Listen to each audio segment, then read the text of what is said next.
जय सनातन धर्म की प्रिय दर्शकों, आप सभी का स्वागत है हमारे इस YouTube चैनल पर। दर्शकों, हमारे एक दर्शक ने हमें एक व्हाट्सएप पर मैसेज भेजा। मैसेज क्या था कि सर, ये युग परिवर्तन जो हो रहा है, ये क्यों हो रहा है, किस लिए हो रहा है? क्या युग परिवर्तन हो रहा है, इसमें ग्रहों का कोई बहुत बड़ा रोल है? या जो वन वर्ल्ड ऑर्डर की जो कॉन्सेप्ट अभी चल रही है पूरे विश्व के अंदर, सुनने में ऐसा आता है, क्या ये उसके लिए कार्य हो रहा है? या युग परिवर्तन किसी और दिशा में जाने वाला है? ये सब बातें आपस में जो हो रही हैं, इनका आखिर संबंध क्या है? हकीकत में युग परिवर्तन आखिर किस तरह से होने वाला है और इसमें किसकी भूमिका रहने वाली है? क्या ग्रहों की भूमिका रहने वाली है, परमात्मा की भूमिका रहने वाली है, या जो वन वर्ल्ड ऑर्डर या न्यू वर्ल्ड की बात करते हैं, क्या इसमें उनका बहुत बड़ा रोल रहने वाला है? क्या वो लोग अपने मिशन में कामयाब हो जाएंगे? इस तरह की बहुत सारी अवधारणाएं उन्होंने अपने उस प्रश्न के अंदर जाहिर की थी। मुझे खुशी है कि कम से कम वो इस दिशा में विचार तो कर रहे हैं, जबकि हकीकत यह है कि आज के समय में हर आदमी अपनी ही बात सोचने में लगा हुआ है। दर्शकों, इस बात का सनातन प्रमाण मैं आपको आज देने जा रहा हूं इस वीडियो के अंदर, इसलिए इस वीडियो को अंत तक आप जरूर देखिएगा। दर्शकों, जब हम बात करते हैं युग परिवर्तन की, तो भविष्य मालिका का एग्जाम्पल दिया जाता है, आध्यात्म का एग्जाम्पल दिया जाता है, कुरान शरीफ का भी कहा जाता है कि वहां पर भी प्रलय की बात कही गई है, भविष्य पुराण का भी उदाहरण दिया जाता है। ज्योतिष लोग ग्रहों के आधार पर उसका प्रमाण देते हैं, और कुछ लोग जो इन चीजों को नहीं मानते, वो न्यू वर्ल्ड ऑर्डर या one world order, new world की बात करते हैं, न्यू वर्ल्ड ऑर्डर की बात करते हैं, वन वर्ल्ड ऑर्डर की बात करते हैं। इसको डिफरेंट किसी भी नाम से आप समझ लीजिए, लेकिन उसका मतलब यही है कि वो लोग इस दुनिया के अंदर एक अलग अपने तरह का कानून चाहते हैं, अलग अपनी तरह की परिस्थिति चाहते हैं, ताकि पूरे विश्व को वो अपने तरीके से चला सके। इस समय पर वो लोग भी काम कर रहे हैं। आखिर ये सब कुछ ऐसा हो क्यों रहा है, इसी बात की गहराई को आप समझिए। दर्शक, यदि मैं आपसे कहूं, एक कविता आपके सामने पढ़ूं और कहूं ये कविता किसने लिखी है, तो कुछ लोगों का जवाब होगा ये उस कवि ने लिखी है। तो क्या ये कविता उस कवि ने लिखी है? आप कहेंगे यस, उस कवि ने लिखी है। तो कवि ने लिखी है, तो कवि ने उसको लिखने के लिए क्या प्रयोग किया होगा? कलम का प्रयोग किया होगा। तो अगर कलम यह कहे कि यह कविता उसने लिखी है, तो क्या यह बात गलत है? या यह कविता उस कलम के द्वारा लिखी गई है, तो क्या यह गलत होगा? कभी ना कभी पहली बार उस कवि ने किसी कलम का तो प्रयोग किया होगा उसको लिखने के लिए। तो यहां उस कविता को लिखने में उस कलम का योगदान नहीं है। बात आती है, कलम तो एक सहायक थी उस कवि के लिए कविता को लिखने में। तो कवि के मन में उस कविता के शब्द कहां से आए, इस बात को कौन प्रमाणित करेगा? वो कविता उसने उसी वक्त क्यों लिखी, उस समय पर क्यों लिखी? एक दिन पहले क्यों नहीं लिखी? एक साल बाद क्यों नहीं लिखी? उसी समय पर क्यों उस कवि ने वो कविता लिखी? उसके दिमाग में वो विचार उसी समय पर क्यों आया? तो यहां पर आपको तीन दृष्टिकोण अलग अलग नजर आएंगे। एक, जिस कविता को आप मान रहे हैं उस कवि की कविता है, वो कवि प्रत्यक्ष तौर पर आपके सामने वो चीज लेकर आ रहा है। जिसकी सहायता से उसने लिखी, वो कलम भी यहां पर अपना योगदान दे रही है। आप इतिहास के ऐसे बहुत सारे उदाहरण देखेंगे जहां महापुरुषों की चीजें रखी होती है, ये उन्होंने प्रयोग की, ये उनके कपड़े थे, ये उनकी ये वस्त्र थे, ये उनकी ये चीज थी। तो यहाँ पर प्रतीक रूप में या उन्होंने जिस चीज को इस्तेमाल किया, आप उसको भी महत्व देते हैं। तो यहाँ कलम जिससे उन्होंने वो लिखा, उसका भी महत्व बढ़ गया। लेकिन इन दोनों को ये नहीं भूलना चाहिए, कलम को भी ये नहीं भूलना चाहिए और कवि को भी ये नहीं भूलना चाहिए कि उस दिन उन्हें जो प्रेरणा देने वाला था वो कोई और था। यानी उनके मन की गहराइयों में भी कुछ विचार आए, उन विचारों को उन्होंने कलम के माध्यम से कागज पर लिखा, और जो कागज पर लिखा उसको मुख के द्वारा उन्होंने संदेश के रूप में दुनिया के सामने रखा, और दुनिया ने उस चीज को सुन करके जय जयकार की, वाहवाही की। ये प्रोसेस कुछ इसी तरह से चलता है, और इसीलिए युग परिवर्तन भी इसी कॉन्सेप्ट को फॉलो करेगा। यानी युग परिवर्तन परमात्मा की इच्छा है, इस सृष्टि की इच्छा है, इस प्रकृति की इच्छा है, इसलिए वो अपना कार्य तो करेगी। लेकिन वो कार्य करेगी कैसे? तो यहां पर वो किसी एक ऐसे व्यक्ति का चयन करेगी जो उसकी पात्रता रखता हो, जिसका बैकग्राउंड उसी से संबंधित हो और जो उन संकेतों को समझ सके और शब्दों में बयान कर सके। ऐसे में उस पात्र का चयन भी होगा, तो यहां वो पात्र होगा कल्कि अवतार।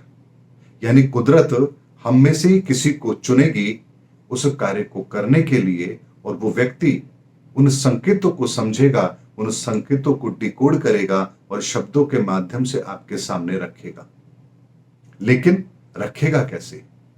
तो रखने के लिए भी यहां कलम की तरह ही एक और साधन होगा जिसके माध्यम से वह आपके सामने रखेगा।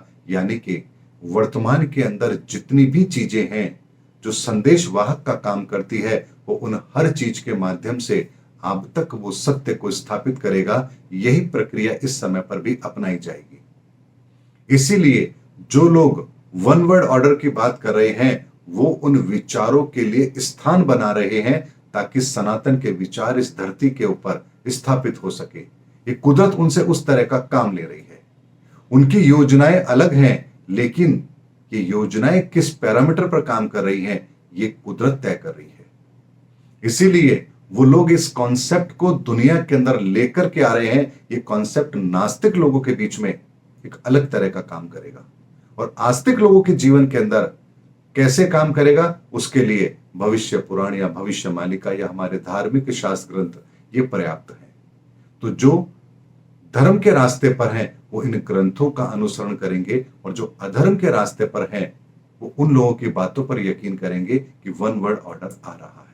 ये इसी तरह से काम होगा, एक पृष्ठभूमि तैयार होगी, और जो विचार स्थापित होने हैं उन विचारों को अलग अलग माध्यम से आप तक पहुंचाया जाएगा। चाहे वो प्रिंट मीडिया हो, इलेक्ट्रॉनिक मीडिया हो, यूट्यूब हो, फेसबुक हो, व्हाट्सएप हो, या वन टू वन कन्वर्सेशन हो, या लोगों के बीच में एक बातचीत का माहौल हो, या कोई संदेश हो, या कोई दिव्य लीलाएं हो, या कुछ दिव्य प्रमाण हो।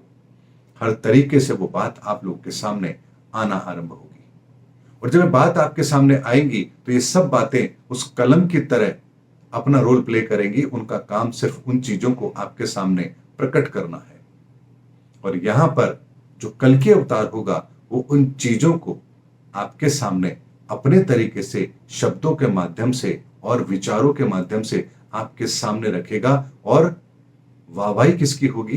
कल्कि अवतार की होगी। क्यों? कि जैसे हम कवि की तारीफ करते हैं, लेकिन हम ये भूल जाते हैं कि इस कवि को जो विचार दे रहा है वो कौन दे रहा है, और इसके विचारों को लिखने में जो सहयोग कर रहा है, हम उस कलम की महत्वता को भी कम आंक लेते हैं। इसीलिए लोग केवल चमत्कारों के पीछे भागते हैं।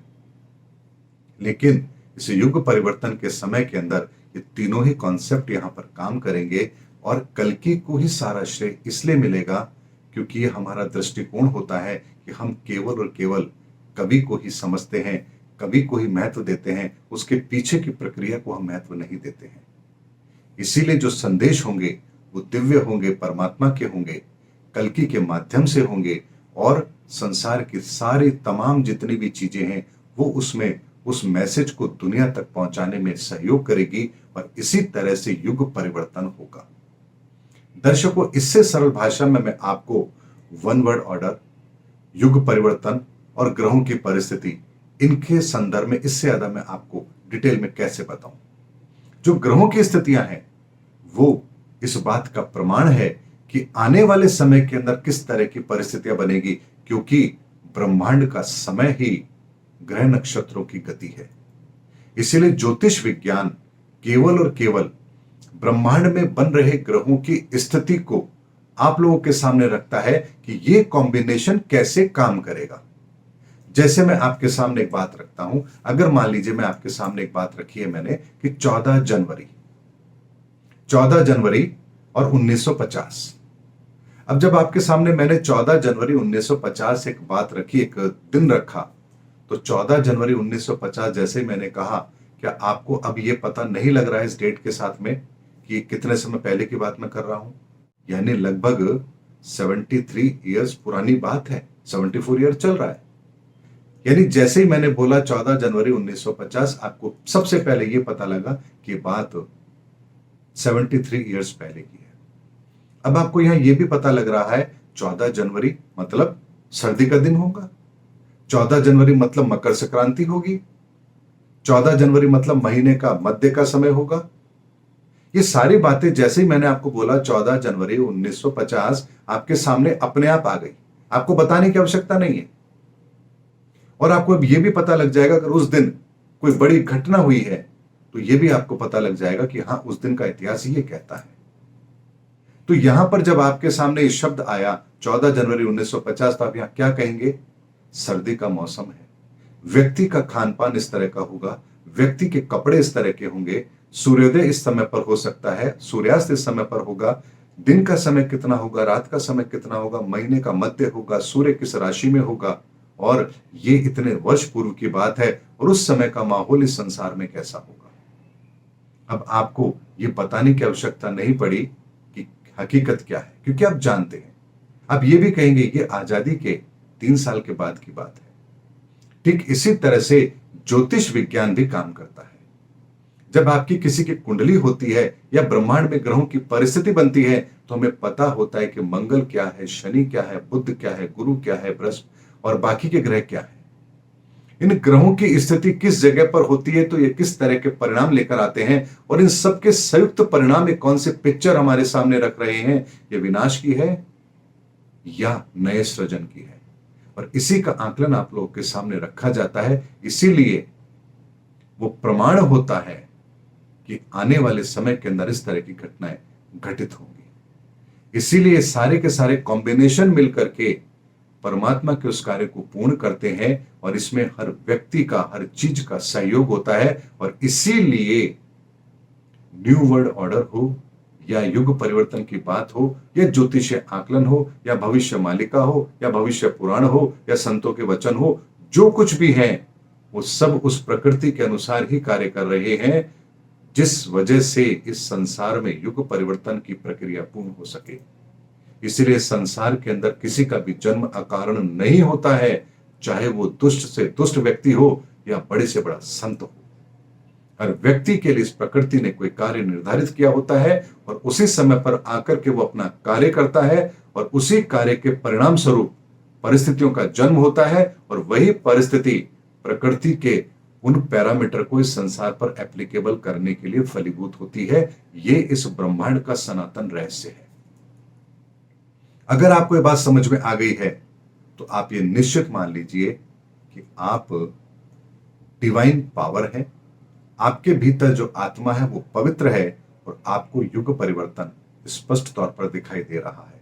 और जिनको मेरी बात समझ में नहीं आ रही है, आपको अपने आत्म चेतना को, अपने आत्मबल को बढ़ाने की आवश्यकता है, क्योंकि परमात्मा का संदेश अब तक भी अगर आपके दिलों तक नहीं पहुंचा है तो आप बहुत दूर खड़े हैं।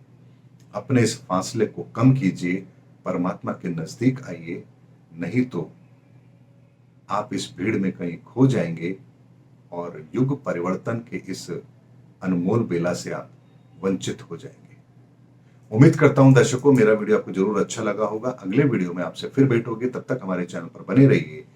जय हिंद, जय भारत, जय सनातन धर्म।